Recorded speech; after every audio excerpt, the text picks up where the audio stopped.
All right. All right, we are live. Welcome, ladies and gentlemen, to episode number 3 of our tech-focused podcast, Tech Forge for CrossForge Gaming. I am your host, Ned, aka Dynamo Ned, and I am joined this evening by Hunter. Hey, how's it going? Pretty good, pretty good. How about yourself? Going pretty good. I had a pretty good day. I had a great day yesterday. Got all the sleep that I didn't get during the week, and then saw fireworks and got a couple good pictures of fireworks last night. Good to hear. For those wondering, we are recording this on the 5th of July, so we just got finished celebrating the 4th of July. Yep, fireworks for freedom. Yes, making things go boom.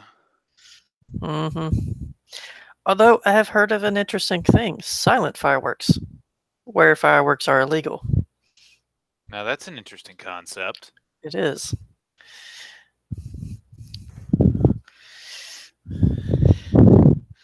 All right. Well, unfortunately, Jason is not able to join us this evening, so it's just going to be Hunter and I. But we do have some interesting tech news for this week. Yep. I have scoured the net for some interesting topics to bring up. But before we jump into the tech news, I'd like to remind everyone that you can find us all kinds of places all over the internet. You can find links down in the description below to all of our social media stuff, including Facebook, Twitter, Patreon, Twitch, and also links to our Discord server. We have growing, vibrant communities in all those places. So, would thank you very much if you take a look at those. But in particular, if you happen to watch our Twitch streams, know that we are Twitch affiliates. So if you want to subscribe to our stream, we would deeply appreciate it. Also, subscribe to our YouTube channel down below. And with that, let's move straight into the tech news. All right. This section is a little shorter than normal because, well, we've got 3 show topics I want to get to this evening. So, first on the list is an article from TechSpot discussing how the slumping cryptocurrency market could see GPU prices falling yet again this month. This is an article by Rob Thoburn over on TechSpot. It says graphics cards might be reduced a further 20% by the end of July. So, for those who aren't aware, buying discrete GPUs for your PC in the last few months, or really the last year and a half, has been an utter nightmare because cryptocurrency mining, or in particular, I think the big ones this time were Ethereum and Zcash. Ethereum uses the video card, so yeah. And Monero. Forgot about Monero. Yeah, that's huge right now. Basically, they use your spare compute power from your GPUs to mine these cryptocurrencies. And in particular, AMD GPUs, Radeon GPUs, were disproportionately affected because they have superior compute performance for crypto to their NVIDIA counterparts. But that said, it's hurt the entire market as it turns out that GTX 1070s, 1080s, and even 1060s were also efficient at the cryptocurrency thing. And so prices have been insane up until the last couple of weeks. We're finally starting to see GPUs drop back down to their MSRPs.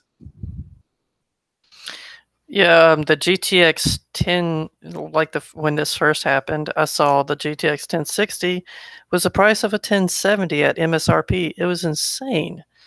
And then everything just kept getting more and more. The 1080s were in the thousands. That's like 1080 Ti and Titan X territory. Really, it's Titan X and Titan V territory for prices. Same thing on the Radeon side because they were more popular in the cryptocurrency world. The 580s were first introduced as a $200 card to be a quicker way for people who didn't want to pay the premium of an NVIDIA card to get into um, good gaming, even 1080p, high 1080p, ultra settings, or even 1440p. I think medium to high settings. Um, and so those were priced at, I think it was as much as a 10, actually as much as a 1080, so $600, which is insane. $400 more Mm-hmm. than AIB partners, of course, because they're custom cards and custom PCBs and custom coolers, um, skyrocket them more than the normal increased price of the MSRP. So normally it'd be like $350 for a high-end 580. It was up to like 600 or 650 or even 700. And at one point, when it was the highest, I saw it like $1,000. I'm like, great, or $99, $999. I'm like, great. Can't try out FreeSync because all the AMD RX cards are insanely priced. Yeah, and Um, that's not even touching on Vega. yeah, Vega 56s and Vega 64s were going for as high as $1,500 a piece, and that's utterly insane. and that was from the reputable sources. Newegg, I saw it on Newegg. I saw it on Amazon. The two main sources that people buy video cards from.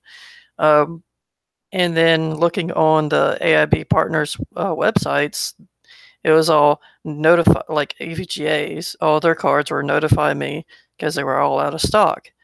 So many people were. I saw pictures of people having mining rigs that were like 20 1080s, 20 1070s, or even multiple racks of those. And so, because people are buying so many cards, the companies figure we'll increase the prices so we can get more money out of it. Right, because the demand was greatly outstripping any available supply. Yeah. And I remember I purchased my first RX 480, the 8 gig version. At the time, it was the XFX GTR edition, Mm, and they were running $265. that's awesome price at the time. Yeah, this was Black Friday 2016, I believe. Wow. Anyway, I was looking to buy a second one for Crossfire about 6 months later. And this was after the RX 580s had come out. And I was thinking, well, technically they're last gen cards now, so maybe I can pick them up. Oh, no, no, no, no. I watched the price rise to 350, 400, 550, and so on.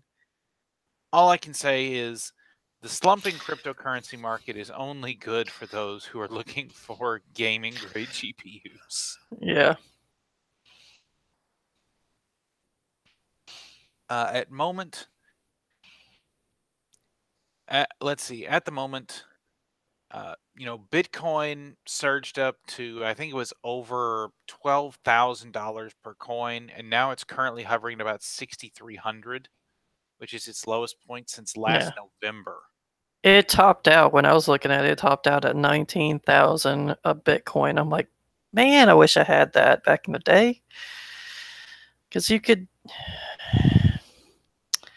for like a trading perspective, or like a stock sort of reality, that would be amazing.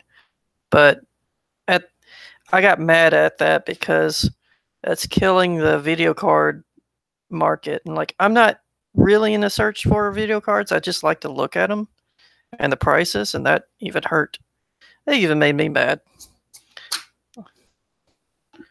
And of course, Besides my besides my projects of my sleeper PC projects.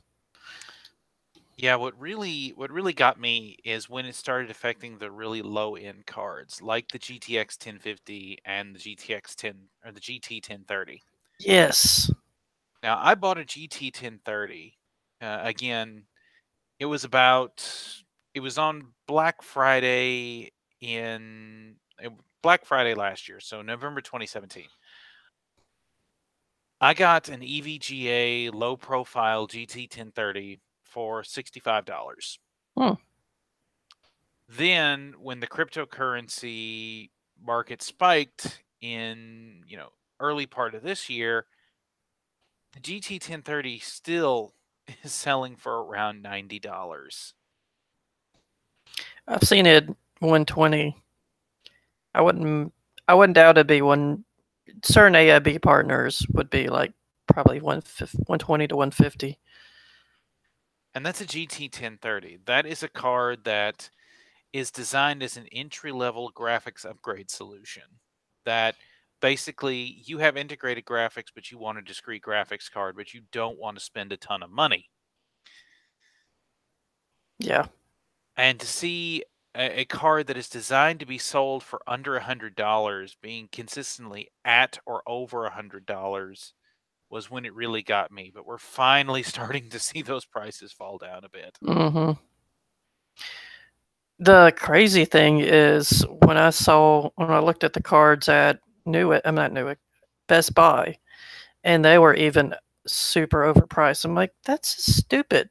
Understandably, but I don't really see many people going to Best Buy to buy the cards, buy certain graphics cards. But then, I guess it was like a month ago, I saw the 1080 when online it's like 700 or 750. The same brand in Best Buy in the store was like 500 something. I was like, it's a really good price. And surprising that they backed down from ripping people off and pricing. Yeah, I know. I recently was in a Best Buy, and I was looking for again a low end video card, Mm-hmm. and I noticed their inventory was almost sold out, Mm. but I noticed they had a single AMD RX 550. Now that's their entry level card that fights against the GT 1030. Mm-hmm. Even Best Buy had that priced at $109.99, so $110. Wow.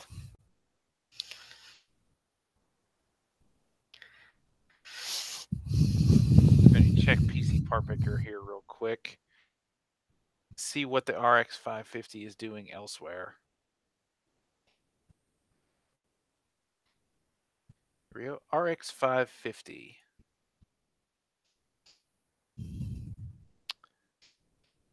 The RX 552 gig is currently $115, and the RX 554 gig is going for Didn't know they made a 4 gig. the 4 Oh, gig is currently going for $125 in its cheapest configuration.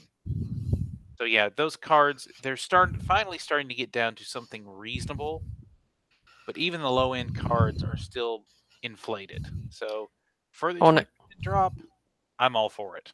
on Amazon, the 4 gig version is not sold by Amazon, but by two other sellers, and the highest is 250.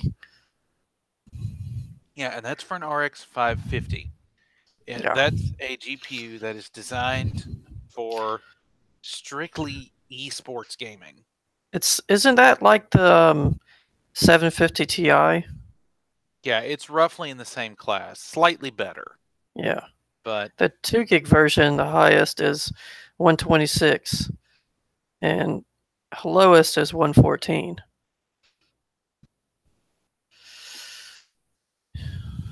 speaking of That's, prices, thankfully not all prices are insane at the moment. With the announcement of the second generation AMD Threadripper CPUs, the first gen AMD Threadrippers have fallen significantly in price. In particular, the flagship Ryzen Threadripper 1950X can be routinely found on the internet for 650 US or in Europe for 650 euro. wow.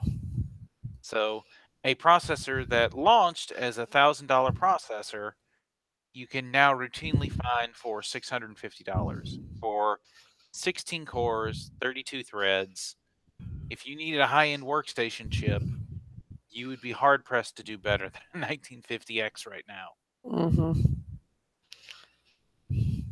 Whereas its closest competition, which was originally the i9 7900X, still retails for around $880. Mm-hmm.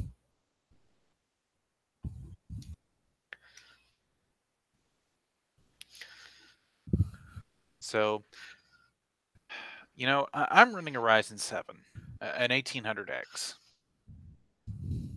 And I know when I got mine, that CPU was going for right around $500.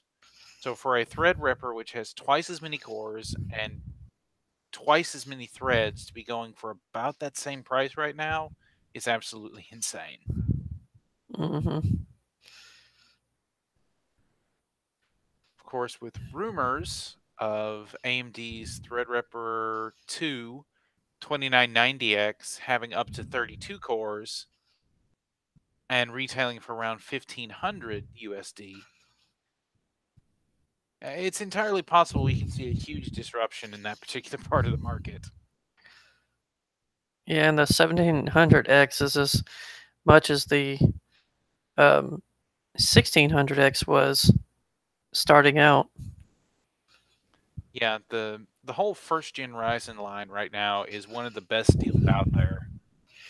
I mean, yes, technically the second gen Ryzens perform 10% or so better. Yeah, and only like 200 to 400 megahertz better stock, which is really not that much. The point being, if you want to build a high-end rig on a budget right now, you could put together a Ryzen 7 1700 system, I think, in the $600 to $800 range that could easily make a decent streaming platform. Oh yeah, definitely. That's really what it was built for: is streaming, video editing, gaming, rendering, multiple tasks at one time, and it's probably still other stuff you can do, and cheaper than Intel. At this point in time, absolutely. Speaking of Ryzen, though, so for the Ryzen 2000 series, so far we've seen the Ryzen 5s and the Ryzen 7s, and we've seen the Ryzen APUs, the Ryzen 3 2200G and the Ryzen 5 2400G. Mm-hmm. But we have not seen the replacements for the 1200 and 1300X in the Ryzen 3 line. However, there was a leak, this is dated July the 2nd, about for the AMD Ryzen 3 2300X, the quad-core budget CPU that is to replace the 1200 and 1300X.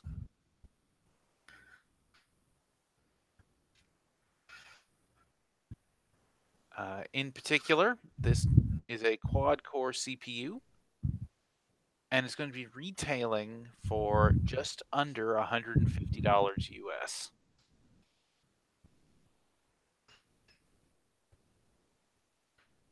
And that's a 4-core, 4-thread CPU that's 3.5 gigahertz base, 4.0 gigahertz boost clock. Of course, that's the factory boost, not the what you can overclock it to. Right. But the most important thing about this CPU is the improved memory support. It can now support natively DDR4 2933. Which is good, because the Infinity Fabric needs RAM to be at 3 gigahertz or better So you can overclock. I would think you can overclock the RAM to, it would be over 3 gigahertz. Some of the RAM can overclock, like Ballistics Sport, or it was Ballistics, one of the versions of the Ballistics RAM. I think the Ballistics Tracer was the one. Yeah, Tracer.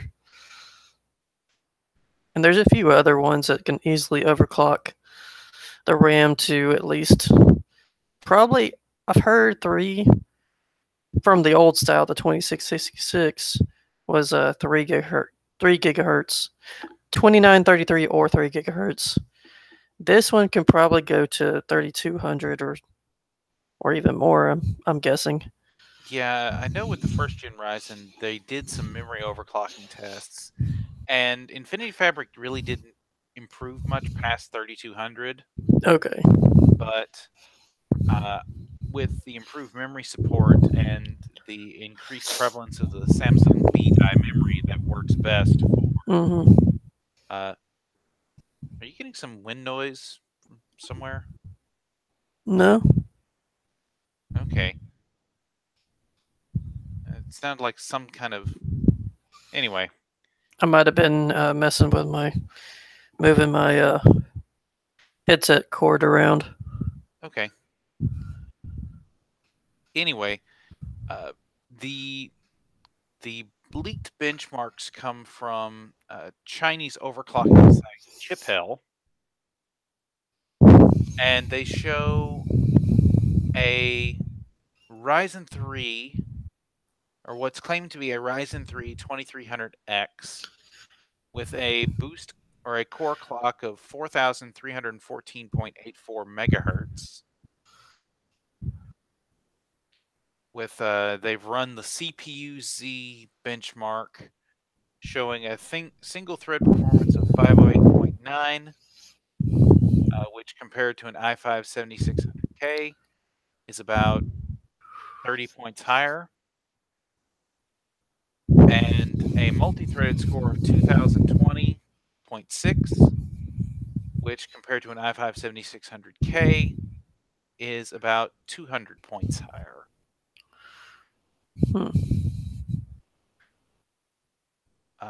Likewise, we also have a couple of Cinebench runs. These look like they're at roughly 4.0 gigahertz. They show this CPU at 690 CB. For comparison, the Ryzen 5 1600 is just over double that at 1328 CB. That's at 4 gigahertz.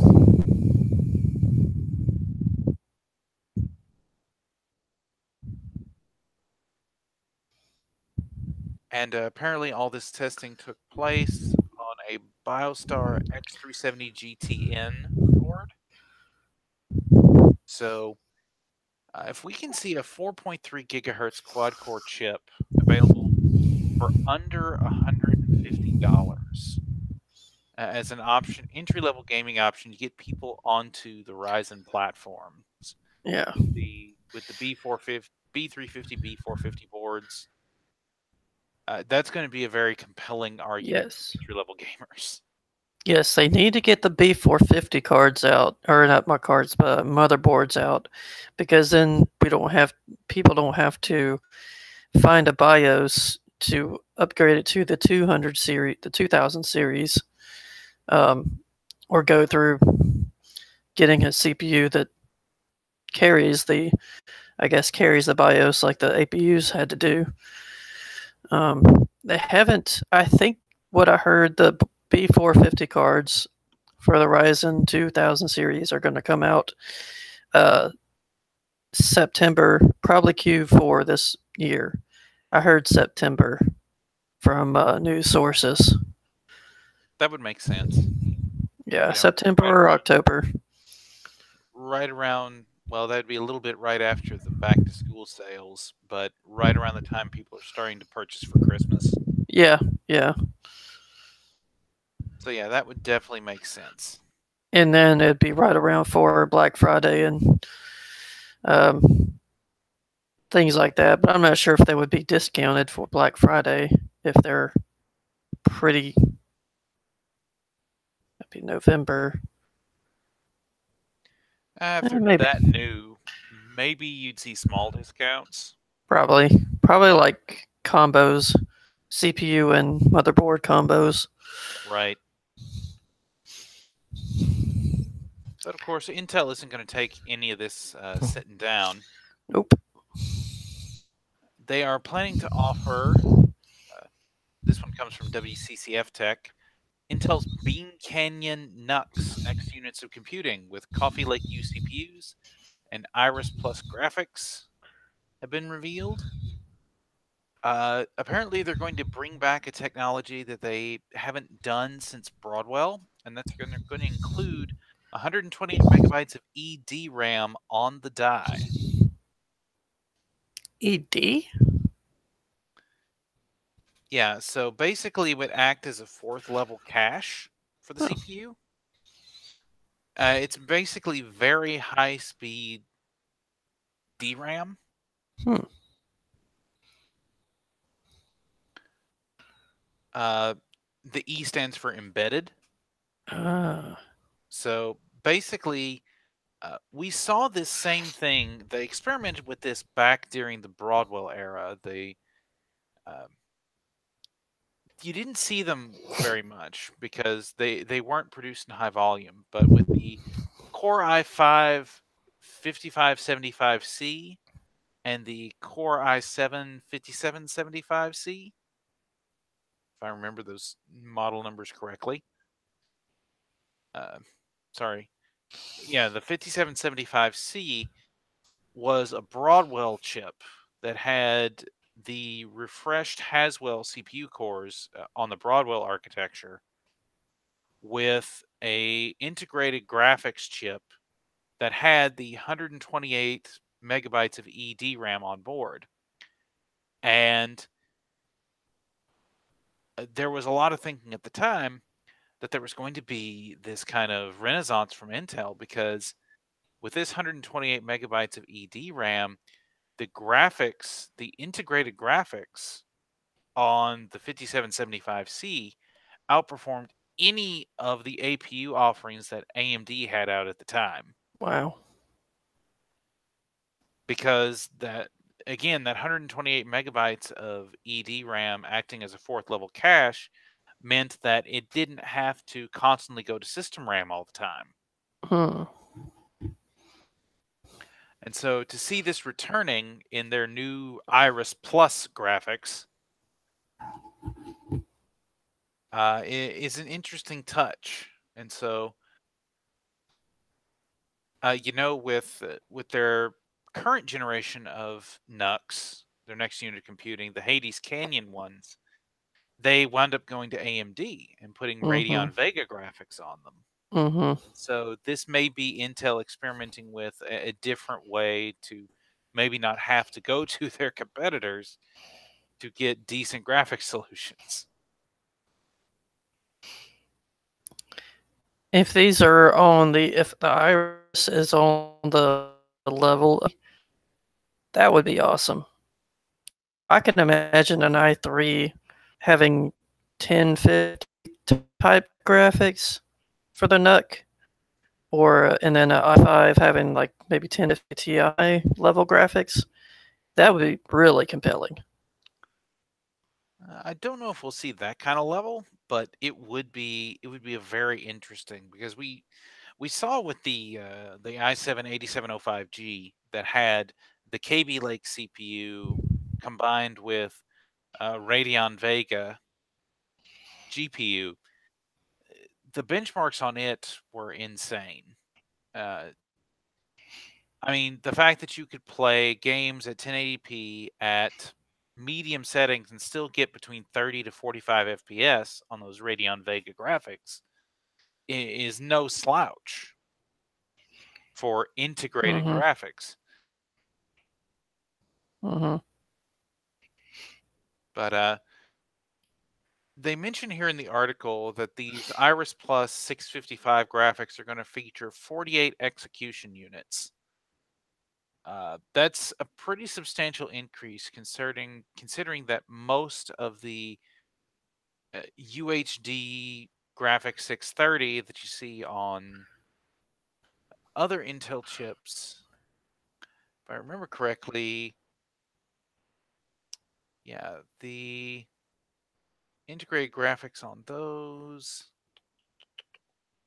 yeah, most of them are running between 24 and 30 execution units. So that would be a Look, substantial step up. yeah. Looking on notebookcheck.net, which is a really good site for looking up laptops, graphics, and processing ability.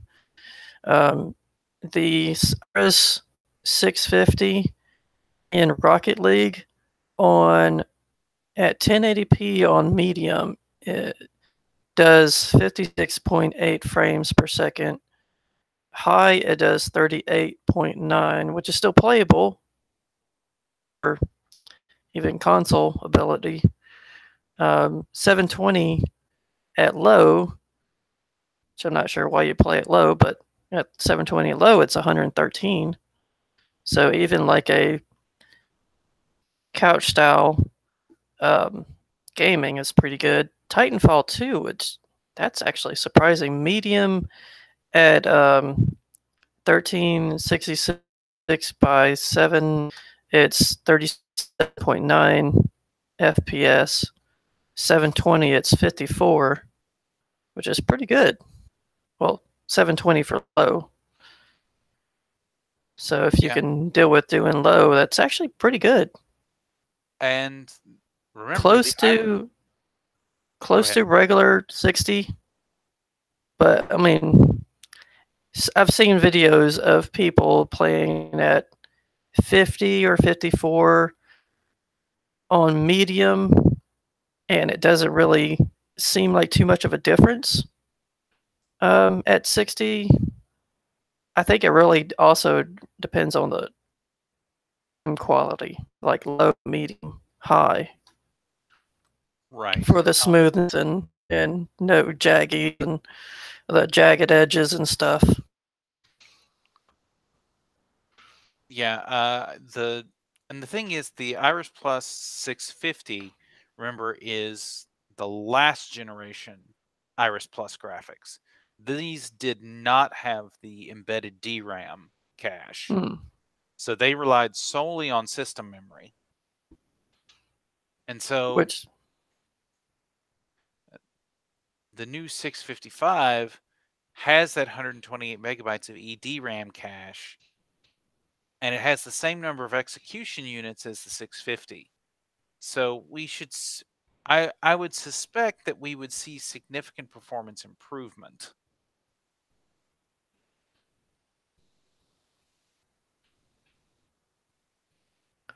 Yeah, not relying on system RAM means it won't slow down the computer from doing the NUC, doing whatever you're using the RAM for, which is really good. So it won't slow down games if you're doing games, or what it also is intended for is HD Netflix, probably 4K Netflix for the certain level i5 and i7 level NUCs.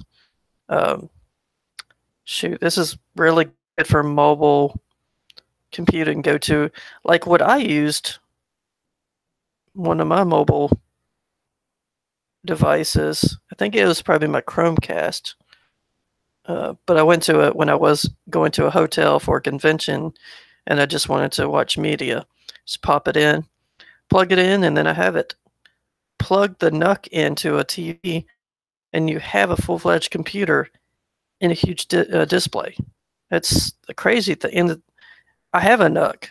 I have the old i5 NUC. It's a little bit bigger, a little bit taller than the i3 one, because it has space for a 2.5-inch hard drive, uh, either SSD or platter drive, and the RAM sticks. I think it also has a place for a M.2 slot. Um, but yeah, that was a really nice computer, and it's so crazy that it's so small. Yeah, they fill the task role of handling basic HTPC home theater PC functionality. Uh, it, I honestly considered getting a NUC for my parents Mm-hmm. to replace their tower because Yeah. for what they do, it'd be more than enough. Mm-hmm. And you can plug up external hard drives to it if you want to. Um, if you don't have a NAS to connect it to, Right. because there's 4 USB ports in the back normally, and then there's 2 in the front. So the 2 in the front, one could be for keyboard and the other one for mouse, or one is keyboard mouse combo. Um, you probably could also find a remote, like a TV style remote that's USB. I'm not sure if those exist, but that would be good in the front. Just plug that in, and then you can use a remote like you would on a TV I think and access Logitech. everything. I know Logitech has their Harmony line Oh yeah. of PC remotes, but I not my home theater PC is a really old mini ITX system. Mm, So, uh, and most of the time when I'm using it, I use a wireless keyboard anyway, so I haven't had the need for a remote. gotcha.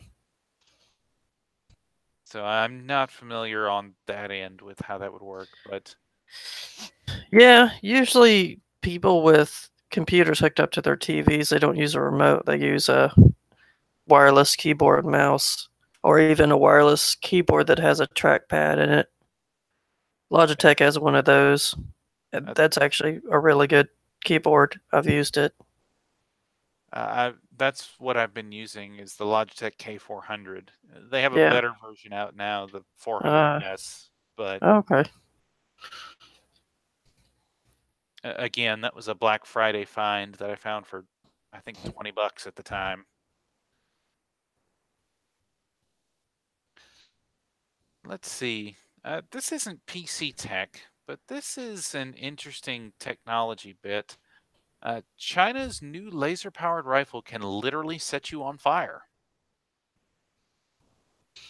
So yes, the Chinese government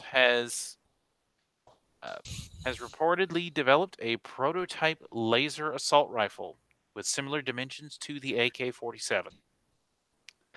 I imagine this going pew pew pew, but you'll find out when you're starting to burn, when your clothes catch on fire. Yes, the designation for this new high-tech weapon has been dubbed the ZK-ZM-500. And reportedly, it can set a person on fire using a laser from distances of up to 800 meters away. That's crazy. Does it go through windows? According to this, yes, it can. Does it go Because through walls? it uses an infrared laser. Hmm. Uh, Reportedly, according to the South China Morning Post, the ZKZM is reportedly ready for mass production, Hmm. but maker ZKZM Laser hasn't found a licensed partner yet to do so. Hmm.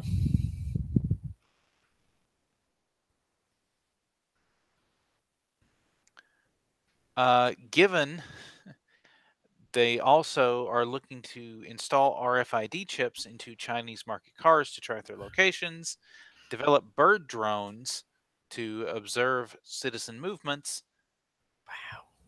and plan to use an app to assign personal behavior scores by 2020. I think this is something else we can add to the cyberpunk dystopia that China is rapidly becoming. Just makes me think of that that story of the uh, behavior points. One that makes me think of, as it has been compared to Black Mirror, Nosedive, which is Yep. the um, Facebook likes slash other kind of social media. However many popularity points you get is what your financial status is and social status. And also, the anime that makes me think of that is Psychopaths, which is an amazing anime. Just have to check it out. I'm not going to go on rabbit trail on that, but it is. It's more of aggression meter. If you're too angry, the police will come after you. They will know, and they will come after you. And you just have to watch it if you're interested. Yes, it is a good anime, Oh and yes, it is a terrifying concept. yes, on so many levels. Yeah, it's one of my favorite animes, and I saw the movie for it in theater, which was awesome. Neat. Yes. Okay, so that takes care of our tech news, and if that seems a little shorter than normal, it's because it is. And that's because we have three main topics we want to take a look at. The first, well, we have two different sections. They're both on similar things, but they're for two different manufacturers. The first, and why I want to do it first, it relates to what we talked about last week with the rumors about the GTX 1180. But we have more rumors and tacit confirmations about NVIDIA's next GPU line. Hmm. In particular, we have an article from The Verge that claims that NVIDIA's GeForce GTX 1180 could be unveiled as early as next month. About time. Yeah, the current Pascal generation, the GTX 10 series, came out more than 2 years ago. That's crazy. It doesn't really seem like that long ago to me. Well, the GTX 10 series came out starting in 2016, and of course, Yeah. for in GPU years, 2 years is a long time. Yeah. In the previous expo, they're like, we don't have it. It's not here yet. Everybody expected. I think at Computex, everybody expected NVIDIA to unveil the 1100 series, and nope, they didn't say anything. Yeah, in fact, CEO Jensen Huang went so far as to try and say, "Oh well, any new GPUs are going to be a long way off." But as we talked about last week, there's been a lot of signs pointing to that being a bluff. In particular, Mm-hmm. NVIDIA commemorated Alan Turing's birthday, considering that their next architecture is supposed to be based on the Turing architecture. Yep. That's just slightly suspicious. Mm-hmm. There was a Lenovo product manager who was caught on video talking freely about NVIDIA's GeForce GTX 11 series. Yep. In that actually is part of the next topic or the next article we're gonna look at. But from what we are told and what we have heard, the GTX 1180 is supposed to come with GDDR6 memory, which Micron just recently announced they are beginning to move into mass production of. Mm-hmm.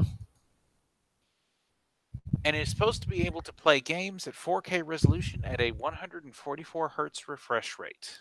Ooh. Of course, we'll see if that's the reality.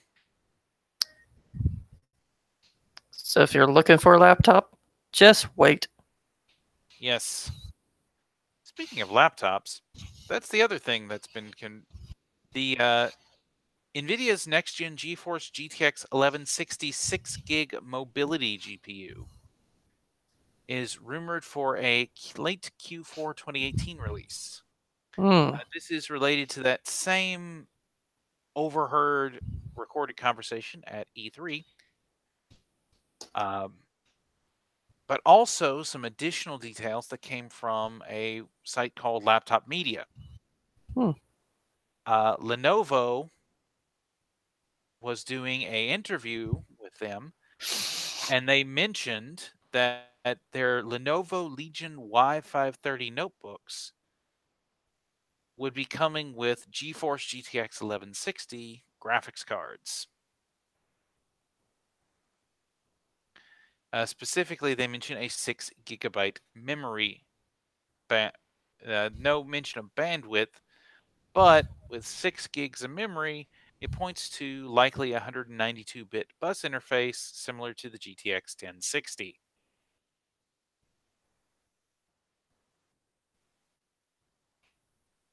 And WCCF Tech goes into some speculation here. If we see GDDR6, which in its current configuration is rumored to have 14 gigabits per second dies, we find those on a 192-bit bus, we could see a theoretical bandwidth on this GTX 1160 of 336 gigabits per second. Hmm. For comparison, the GTX 1080 with its GDDR5X memory has a bandwidth of 320 gigabits per second. Hmm.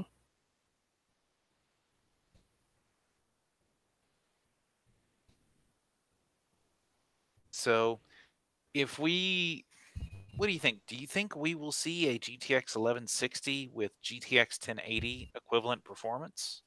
Yes, because that's been the trend. The 1060 was said to be faster, not better, but faster than a 980. The 1070 was faster than the 980 Ti, and then the 1080 is even faster. So that would make sense that the 1160 is faster than the 1080, which in my mind is crazy compared to what the 1080 can do right now.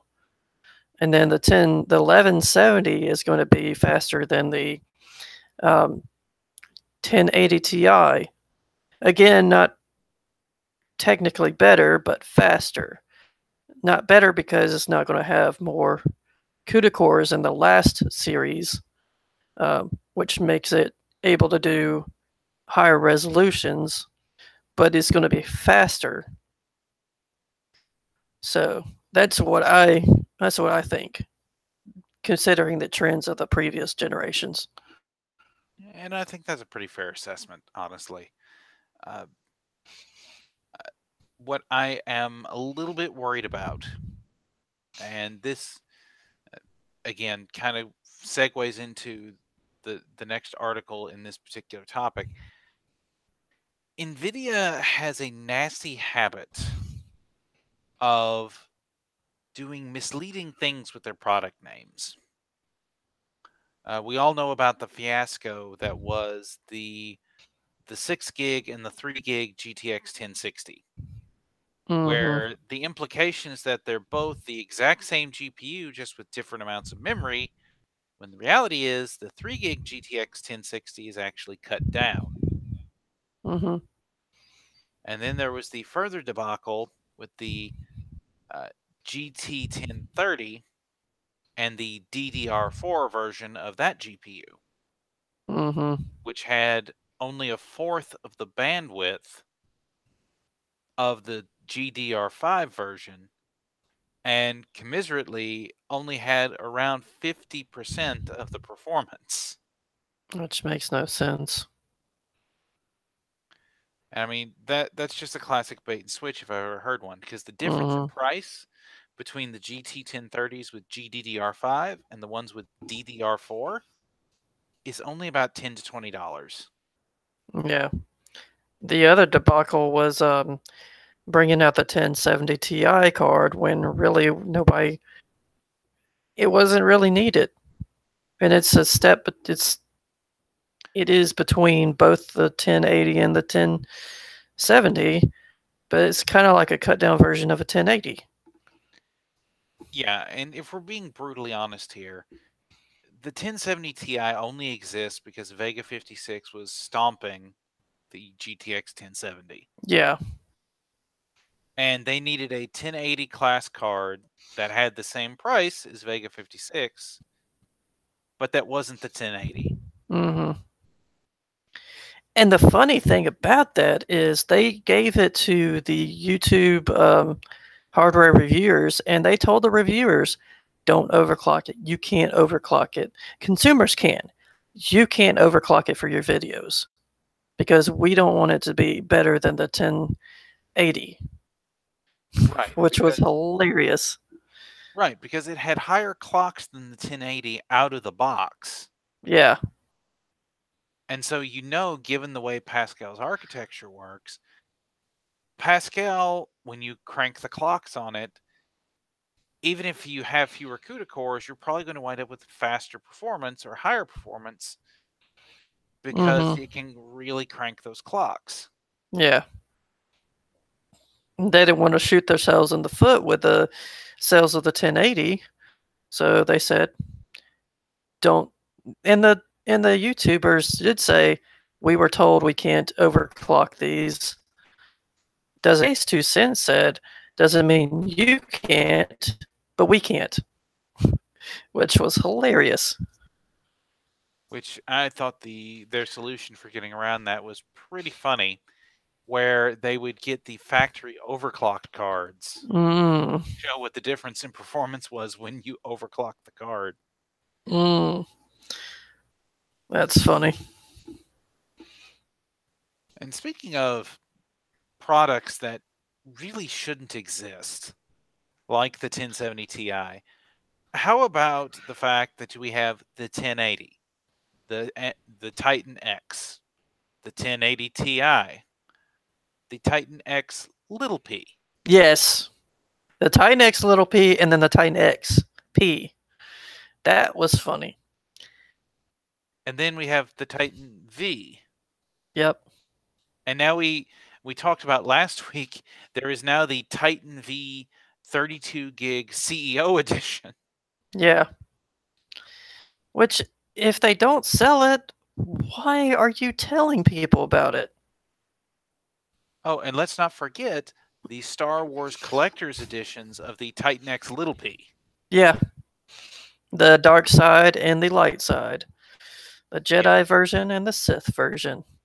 That if you don't show them off in your computer, they're just the regular cards. You'd Yeah, have to figure out a they're literally Titan XPs with fancy shrouds and yeah. LEDs. That's it. They'd really have to just. Those are best for a vertical mount, the vertical mount graphics adapter, bridge or whatever it's called, so you can show it off. Otherwise, it's really not much of a purpose for having the shroud. And in particular, it being on a $1,200 card. Yeah. I mean, if you're going to do something like that with, say, I understand they're not going to do something like that with a mid-range card because it Yeah. doesn't make any sense. Right. This is supposed to be a Halo product.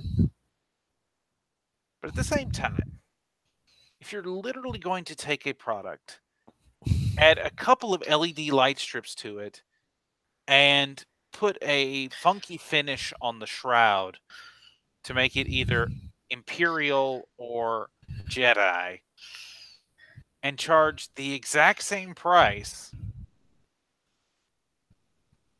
Or actually, I think the collector's editions were technically slightly more. Mm-hmm.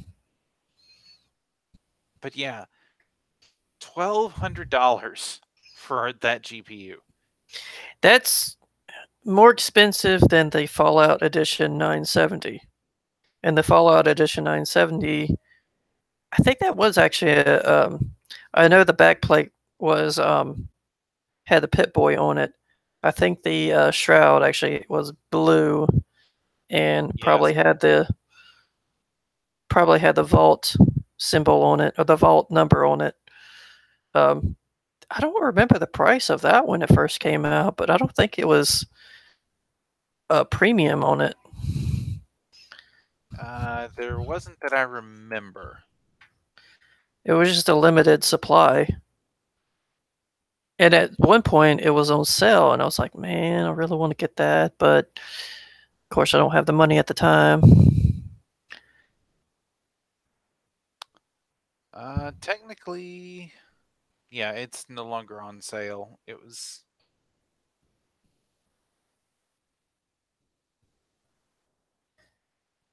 But yeah, that would have been. Oh, wait, it is on eBay. But at the moment, it's currently sold out. So, yeah. NVIDIA, please calm it down with the prices. Stop trying to charge us $1,200 for your top of the line product. Because $1,200 is the total price of a high end, from what I've seen in PC Part Picker, a high end, like a 1070 level and an i7 or an i5, high i5 level, full computer, full build Oh, yeah. would be like $1,200. Yeah, for $1,200, you can have a complete PC that can easily handle 1080p, possibly even 1440p gaming with ease. Yeah. And so to charge that price for a single component is absolutely ludicrous. And that's not even touching the Titan V at its $29.99 price tag. Yeah. $1,200 is also the price of some used vehicles, Yeah. which is insane. When I'm spending more on my PC than I am a car, well, admittedly, my current PC, my current PC probably around a $2,000 build or so I can't really talk that much on that. Yeah, it really depends on the used car, though. Because some of them are expensive. Or, yeah. So I think that covers all the NVIDIA stuff. Of course, it wouldn't be a GPU war without talking about their competitor, AMD. And there's some juicy rumors floating around about AMD as well. The first one, this is again from WCCF Tech, but there is mention of a Polaris 30 card. Now, for those who aren't familiar, there was a Polaris 10 and a Polaris 11 GPU that originally debuted with the RX 400 series.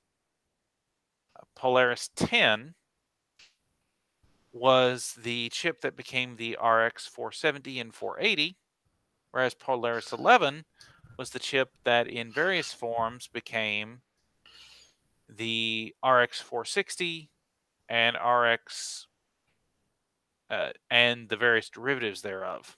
Mm-hmm. So Polaris 20 was introduced and was the RX 550. So the idea of a Polaris 30 GPU on 12 nanometers indicates that they're maybe continuing with the Polaris series for, or an improved version of Polaris for the mid-range, while looking at a 7 nanometer Vega for the high end.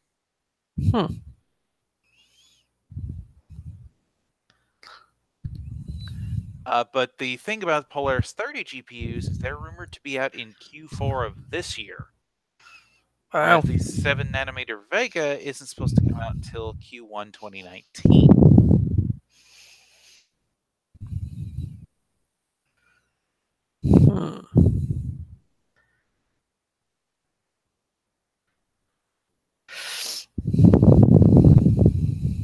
So, the question I would ask is 1100 series or Polaris?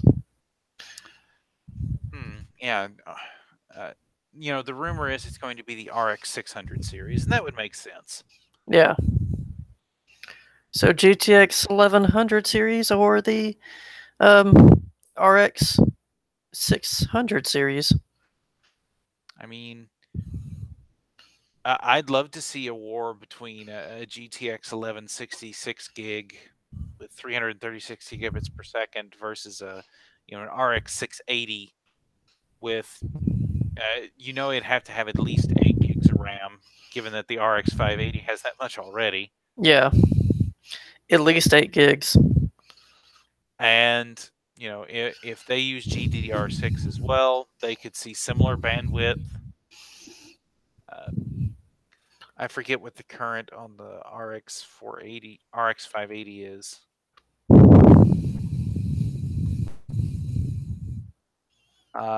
So the current RX 580 has 256 gigabits per second memory bandwidth. Yeah. So seeing an improved Polaris on a 12nm process with, GDDR6, because the current RX 580 has 8 gigs of GDDR5. With GDDR6, I think you could easily see something in the same range, memory bandwidth wise, as the predicted GTX 1160. Yeah.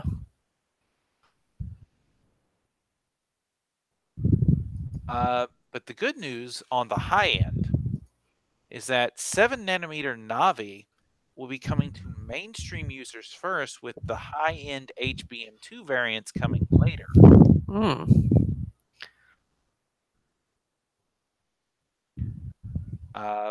The rumors, which are coming from discussions within AMD's semi-custom ventures, they're saying that Navi was originally designed for the PlayStation 5. Yeah. To serve as the GPU for that. And so if that's the case, it would not surprise me to see the 7nm Navi being the replacements for the 600 series sometime next year.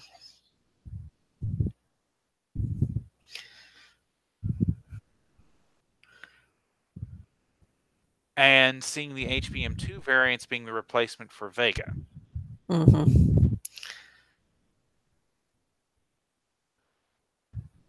Well, isn't there Vega 20 with 16 gigs of HBM2 coming out?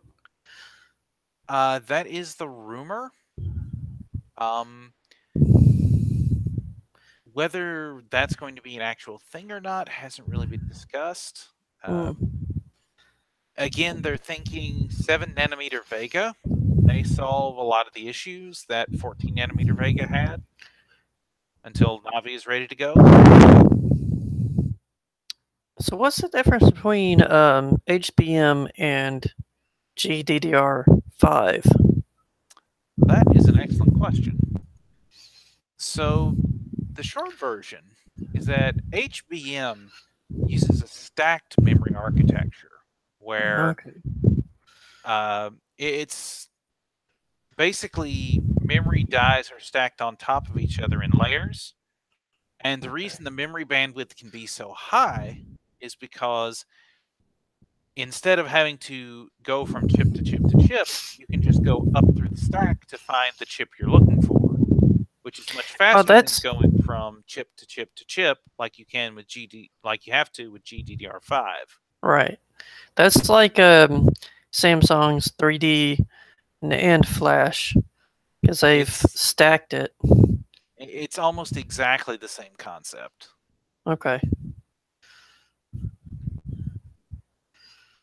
And so the fact that HBM2, that's how HBM2 can get such high bandwidth numbers while having a relatively low clock speed. You know, I remember on the Fury X, which is last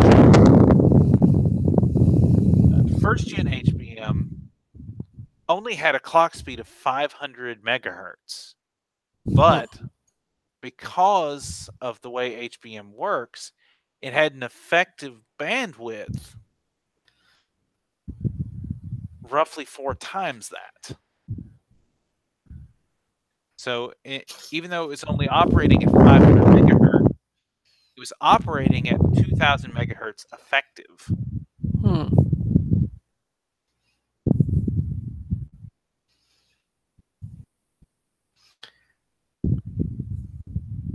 Let's see. Yeah, okay, and we just talked about 7-nanometer Vega 2 coming out in Q1 next year, supposedly. But we also have other clues about Vega 20. This comes from the latest version of the Linux driver for AMD's graphics drivers. This is from Tom's Hardware. A piece of code from AMD's latest Linux driver indicates the company's upcoming Vega 20 graphics cards will come with support for the high-speed PCIe 4.0 interface. You know, we've been on PCI 3.0 since 2008 or so.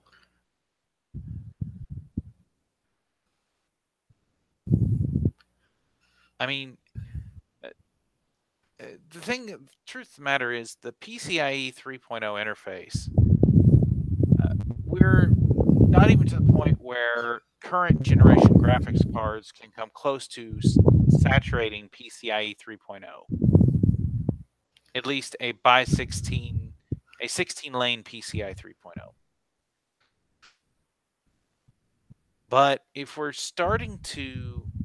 if the next generation has the bandwidth and the processing power that we're seeing the rumored numbers for, that could change. And so by virtue of the fact that they are including support for PCIe 4.0, which again will double the bandwidth available over PCI 3.0, then it seems likely that we could start seeing PCIe 4.0 being included as a feature in the near future on motherboards and being supported by GPUs. And considering that the PCI working group, PCI SIG, just finalized the PCIe Express or PCIe 4.0 spec just a few months ago, it would make sense. In particular, in the specification, they promised that it would deliver up to 16 gigatransfers per second, or roughly 1.969 gigabits or gigabytes per second per PCI Express lane. Wow. Remember, your average GPU is connected to 16 of those. So, would that mean more because SLI currently can only do 2 cards. Could that go up to doing 4 cards? I wonder.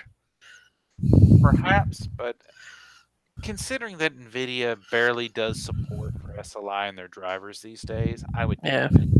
Yeah. Because let's face it, SLI scaling, developers hate having to implement it. And to be frank, not a lot of games support it. Not a lot of games support it. And even though it's baked into the spec, there's a lot of them that don't support Vulkan or DirectX 12s discrete multi-GPU, mostly Yeah. because of capacitor technology, but even there, not terribly effective. So I wonder if this would be faster. So what's the advantage of going from 8 gigatransfers a second to 16? Well, it doubles the amount of information that can be sent per clock cycle. PCI Express 4.0 slot at 16 lanes would be able to transfer roughly 31.5 gigabytes per second.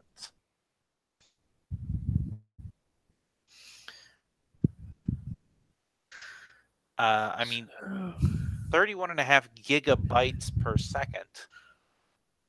I'm running a 256 gigabyte SSD at 31.5 gigabytes per second. That means that in roughly 8 seconds, you could transfer the entire contents of that drive across that interface. Wow. So for PCIe 4.0, that's 64 gigs per second bandwidth. Well, no, the current PCIe standard is 3.0. Yeah. And it gets like 15.6 something. PCIe 4.0 would be 31.5. Okay. 31.5 I was talking about.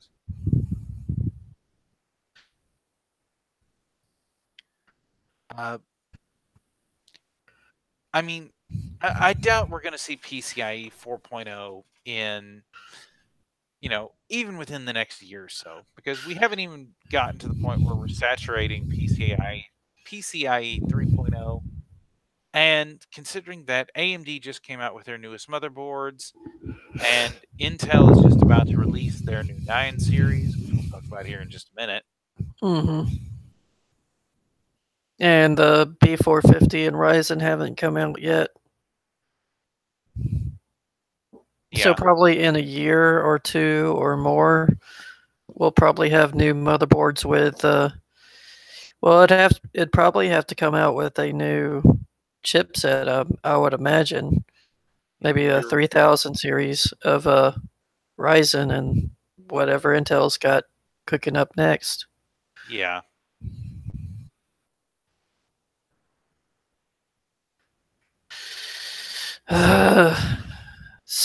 Everything is somewhat getting more expensive in a way. Speaking of AMD GPUs, though,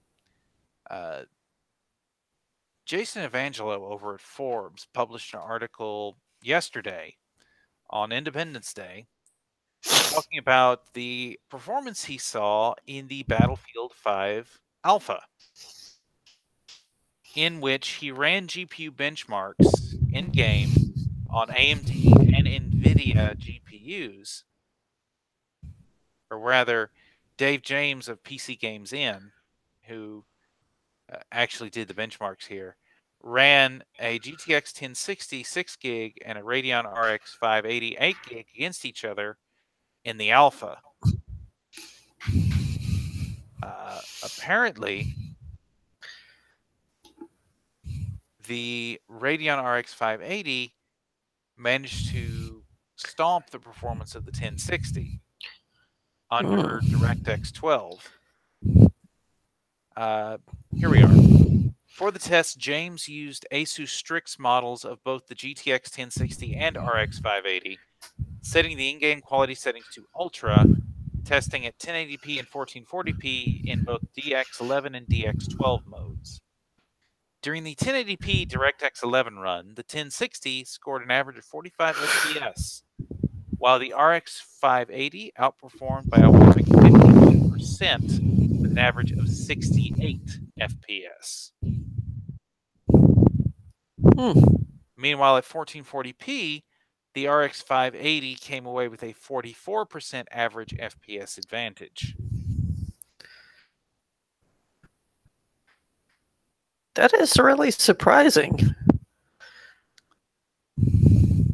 And DirectX 12 test included some other interesting information. In the current version of the code for Battlefield 5, the GTX 1060 suffered an 8% drop in average frame rate at 1080p compared to its performance at DirectX 11, whereas the RX 580 maintained the exact same frame rate.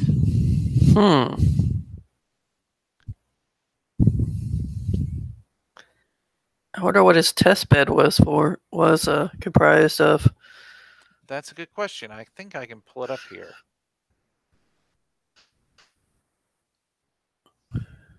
So his test bed here, for this test, he used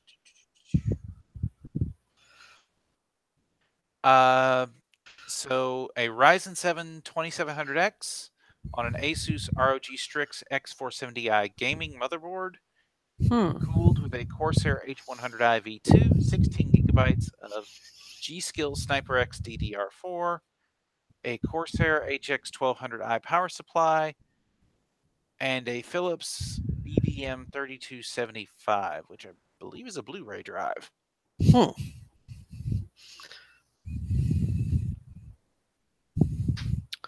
So, with a Ryzen system with a 1060, I wonder if there's a difference between a Intel system and a 1060, because there is a difference between a Intel. Intel, of course, has the highest performing single core performance. I personally know the difference of it because I don't have a Ryzen system, but I have an AMD 8320, and I also bought an i5 6600 for a sleeper build because I wanted a mid to high end sleeper build for VR, especially to make it look like a crap on the outside. Have awesome for VR and high end 1080p or 1440p, and the smoothness I saw from the Intel was nice. So I'm wondering if there's any difference between a Ryzen in these two cards and an Intel system in these two cards.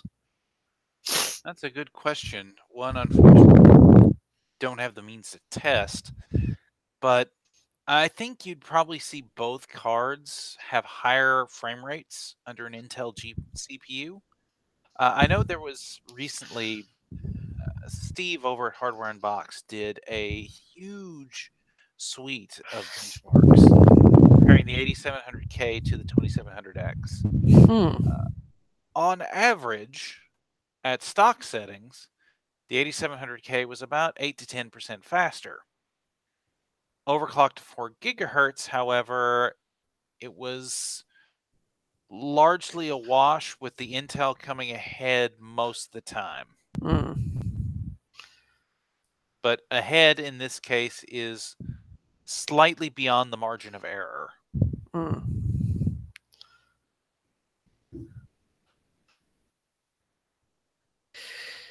Yeah, I do remember seeing those numbers.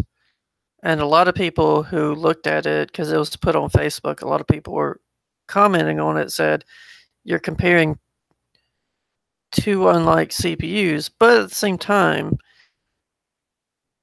Ryzen wasn't really built for just gaming. Ryzen was built for multitasking. And then, of course, Intel is built for gaming. And i7 is built for multitasking and gaming. i5s are built for gaming. Every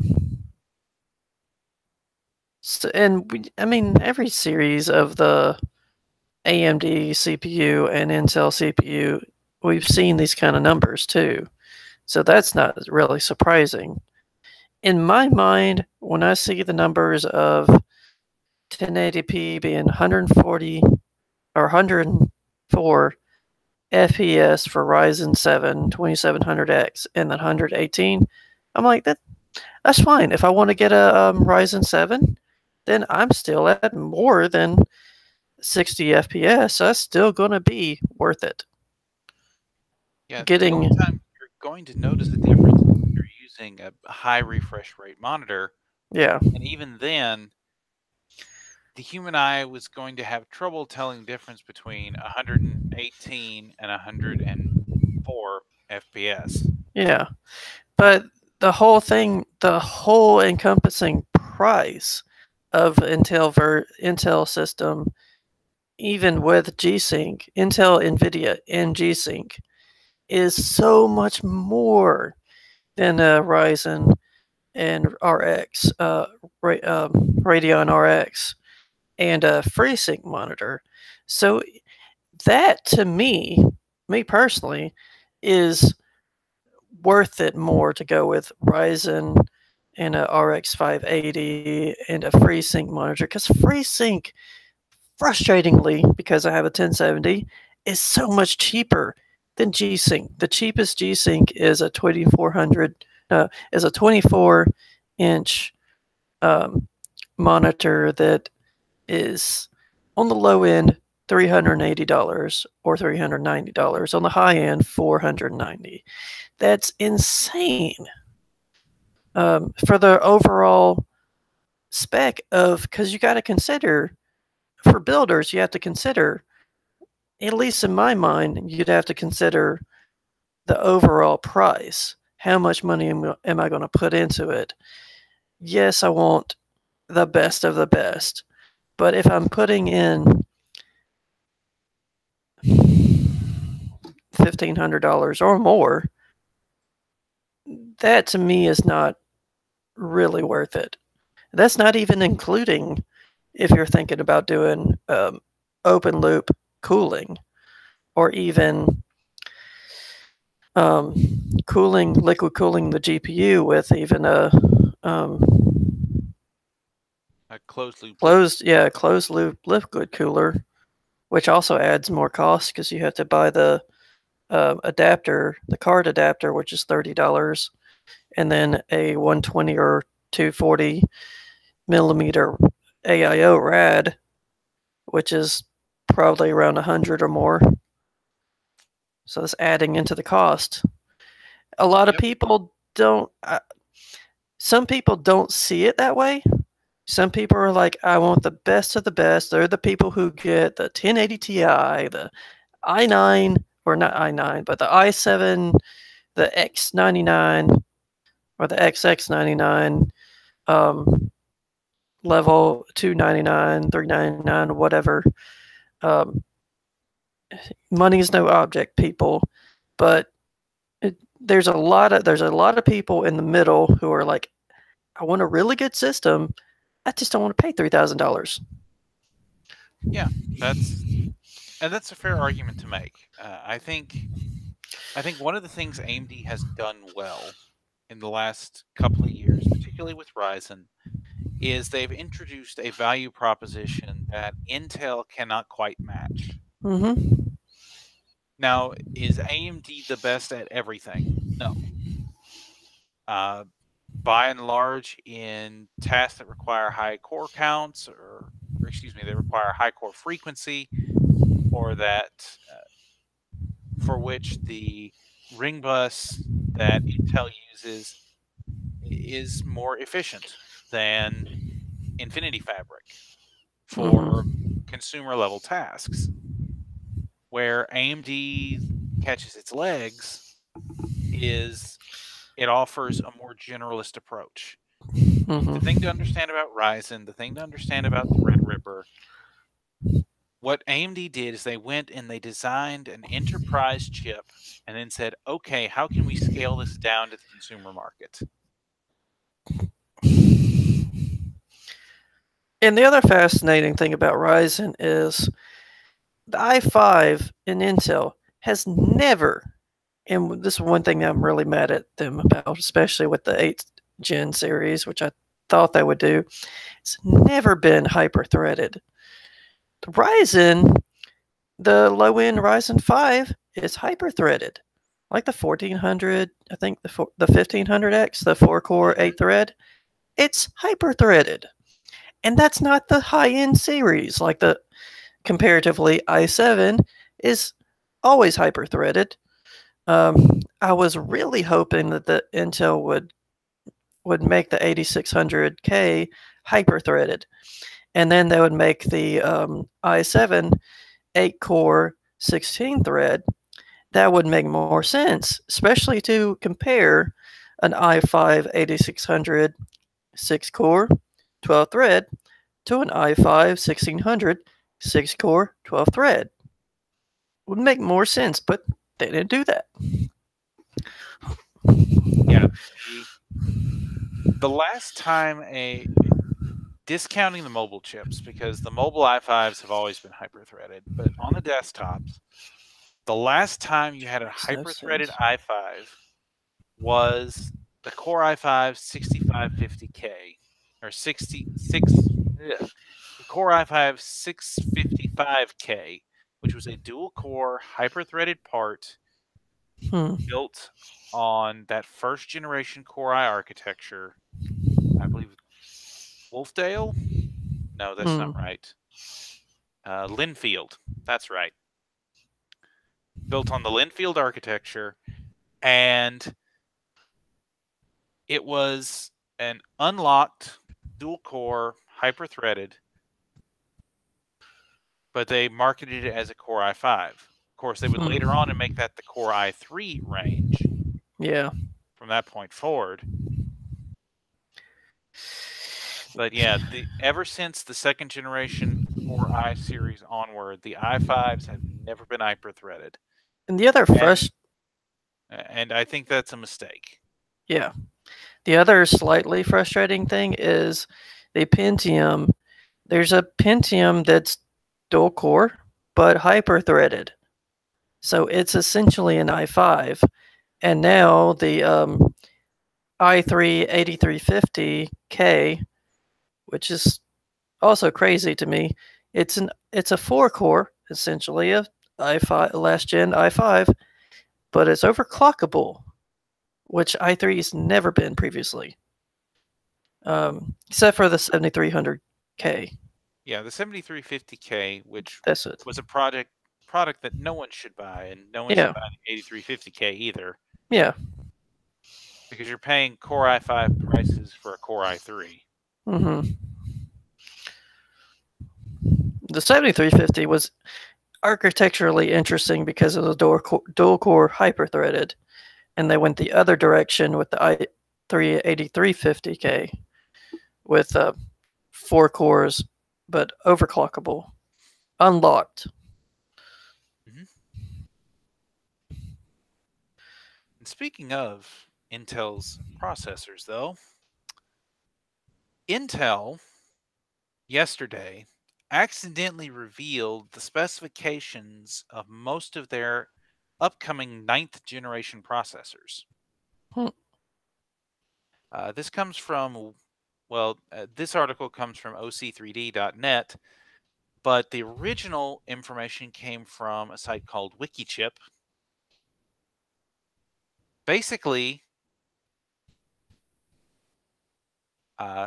in the 9th generation, it's looking like they're largely going to be rebrands of the 8th generation with some clock bumps.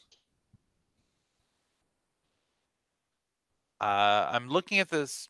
I'm looking here at the 9000 series specs, as well as comparing them to the 8000 series. So on the low end, we have the Core i3s with the Core i3 9000, the Core i3 9000T, and the Core i3 9100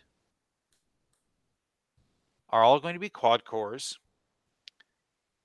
We'll look at the 9100 because the 8100 was kind of the most heavily marketed. The Core i3 8100 was a 4-core, 4-thread CPU that ran at 3.6 gigahertz base. One of the things about the Core i3s, they have no turbo clock. It's just the 3.6 gigahertz base. The Core i3 9100 is going to receive a 100 megahertz bump. That's it. 3.7 gigahertz. Meanwhile, they also revealed the Core i5 range. The numbers on them are going to look very familiar as well. The 9400 being 6 cores, 6 threads at 2.9 gigahertz base and 4.1 gigahertz boost. That is compared to the 8400, that is literally 100 megahertz on each clock. The 9600K, however, does get slightly more. It still has the same 3.6 gigahertz base clock, but features a top end of 4.5 gigahertz versus its previous 4.3.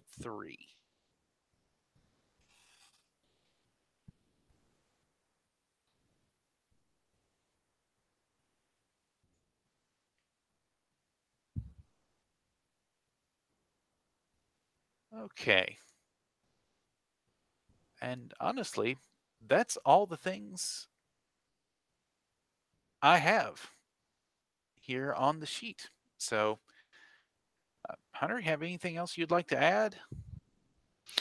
One interesting thing I just saw, speaking of going back to the i5, not i5, Ryzen 5 2300X that we talked about. Uh-huh. There's an article that says under LN2, liquid nitrogen 2, which no normal person can do, the overclock was 5.56 gigahertz. 5.6 gigahertz is on the Ryzen architecture is 5.6, yeah. No mean feat.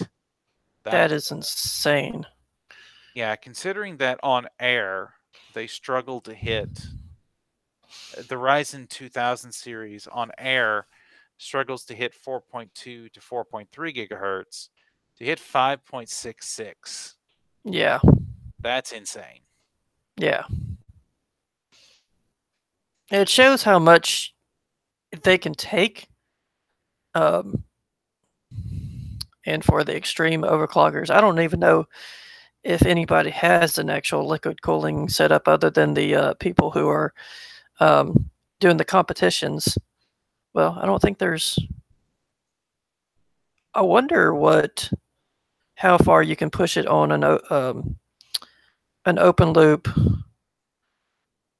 system, because I think open loop is probably more efficient than AIO.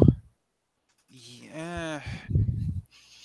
It wouldn't be on how many rads or how many radiators you could throw at it. Yeah, and also the thickness and like 360 rad or 240 rad.